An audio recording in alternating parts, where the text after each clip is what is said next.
नमस्कार, मैं हूं आपके साथ कनिका अरोड़ा और आप देख रहे हैं सुदर्शन न्यूज। तो बुलेटिन की शुरुआत करेंगे इस वक्त की बड़ी खबरों के साथ। गुजरात में चुनावी हलचल तेज है, बीजेपी का जादू बढ़ चढ़कर चल रहा है। सुदर्शन न्यूज के संवाददाता आलोक झा ने इसी को लेकर के राज्य के गृह मंत्री हर्ष संघवी से चुनावी चर्चा की। क्या कुछ कहा उन्होंने, देखिए इस रिपोर्ट में चुनावी बयार है और इस चुनावी बयार में गुजरात के युवा नेता और गृह मंत्री हर्ष संघवी इस वक्त हमारे साथ मौजूद हैं। गुजरात में हमने बात की, बहुत तारीफ हो रही है आपकी, जिस तरह से यूथ को होना चाहिए, एनर्जेटिक जो है आपकी कार्यशैली है। हमने आपके बारे में भी पूछा था, सूरत भी गए थे, वहाँ भी पूछा लोगों से, आपसे मुलाकात नहीं हो पाई थी। तो अब कैसा चल रहा है चुनाव प्रचार, क्योंकि मोदी जी कहते हैं कि यूथ को आगे आना पड़ेगा देश के विकास के लिए। किसी भी देश का विकास, उसका भविष्य उस देश के युवाओं के हाथ में होता है। गुजरात भी और गुजरात के युवा खास तौर पे भारतीय जनता पार्टी की सरकार के साथ मिलकर पिछले कई सालों से गुजरात के विकास में महत्व की भूमिका अदा कर रहे हैं। मोदी जी के साथ हमेशा देश का हर एक वर्ग जुड़ा है और ख़ास तौर से मोदी जी के लिए हमेशा युवा उनके प्रिय रहे। वो हर वक्त युवाओं को अलग अलग अवसर प्रदान करते हैं, चाहे वो नौकरियों की बात हो, चाहे वो स्टार्टअप इंडिया की बात हो, चाहे वो मेक इन इंडिया की बात हो। हर एक फील्ड के अंदर मोदी जी ने ये देश के भविष्य को उज्जवल करने के लिए युवकों को हमेशा सहयोग किया है और उनको आगे जाने के लिए, आगे ले जाने के लिए खास तौर पर हर मुमकिन प्रयास किया है। मेरा दूसरा सवाल है, आपकी छवि हिंदुत्ववादी छवि है यहाँ पर, और सुदर्शन न्यूज़ भी चैनलों में हिंदुत्व को आगे बढ़ाता है। हम उस समय से हिंदुत्व को लेकर आगे बढ़ रहे हैं जब यूपीए की सरकार थी। किस तरह से जो है हिंदुत्व को जो है की ज़रूरत जो है वो न सिर्फ गुजरात में बल्कि संपूर्ण देश में है, आप क्या समझते हैं? मैं तो हर एक व्यक्ति के न्याय की बात करता हूँ।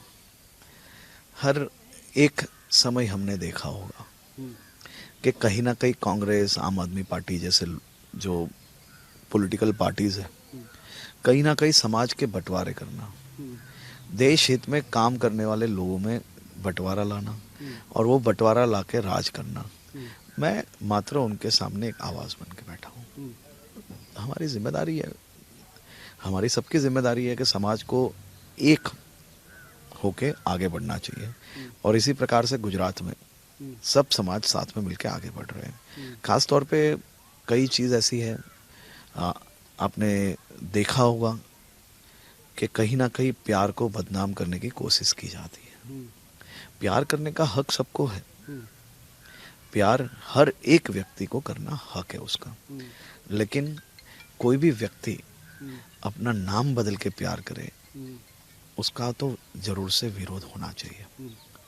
मेरा ये मानना है कि प्यार एक पवित्र शब्द है, वो शब्द को जो बदनाम कर रहे हो उन पे कड़ी कार्रवाई करनी ही पड़ेगी। कोई महेश मुस्तफ़ा बन के अगर कोई बेटी का जीवन बर्बाद करे या कोई मुस्तफ़ा महेश बन के मेरे गुजरात की अगर कोई बेटी का जीवन बर्बाद करने की कोशिश करेगा तो उसके सामने कदम उठाए जाएंगे। वो कदम उठाना वो न्याय की बात है। मैं कोई मात्र और मात्र आंख बंद करके कोई धर्म की बात नहीं करता हूँ। मैं हमेशा ये मानता हूँ कि सभी लोगों को एक साथ आगे बढ़ने का हक है, लेकिन जो देश के कानून है, जो हमारी व्यवस्था है, उसको तोड़ने की कोशिश करने वाला अगर वो कोई भी व्यक्ति हो तो उसके लिए एक समान कानून है। वो अगर कोई पर्टिकुलर कोई कम्युनिटी का हो तो उसके लिए अलग कानून, इनके लिए अलग कानून, वैसा कानून हमारे पास नहीं है। हमारे पास सभी के लिए एक कानून है और वो एक कानून सबके लिए लागू करते हैं। एक अंतिम सवाल, युवाओं में काफ़ी क्रेज़ है आपका, और जब आपको गृह मंत्री बनाया गया, काफ़ी बड़ी जिम्मेदारी है, गुजरात जैसे स्टेट में गृह मंत्री की बड़ी जिम्मेदारी है, तो वहाँ से लेकर अब तक किस तरह से आपकी यात्रा रही और किस तरह से आपने इस पूरे जिम्मेदारी को बखूबी से निभाया? देखिए, मैं एक कार्यकर्ता हूँ और कार्यकर्ता के रूप में मेरे सीनियर कार्यकर्ताओं के साथ, सीनियर लीडर के साथ मुझे काम करने का अवसर मिला है। उनके साथ मैं कुछ सीखने की कोशिश करता हूँ और हमारे सभी भारतीय जनता पार्टी के सीनियर लीडर्स के साथ मिलके सीख के मैं मेरे विभाग में कामगिरी कर रहा हूँ। चलिए एक और सवाल, गुजरात चुनाव प्रचार जो है किस तरह से आप लोगों की रणनीति है, क्योंकि तीसरी पार्टी की एंट्री है इस बार, थोड़ा डिफरेंट चुनाव है बाकी चुनाव से। जी ना, कांग्रेस द्वारा इस प्रकार के प्रयास कई दफा किए गए हैं। 2002 से लेकर 2022 तक 2, 7, 12, 17 इतने चुनाव में कांग्रेस ने पहले शंकर सिंह वाघेला को तीसरी पार्टी लाई, केशुभाई पटेल के साथ चुनाव लड़ा, लेकिन कभी गुजरात में किसी भी तीसरी पार्टी को कभी सफलता नहीं मिली है। भारतीय जनता पार्टी और कांग्रेस के बीच का ये जो चुनाव है उसमें फिर से एक बार गुजरात की जनता की जीत होगी।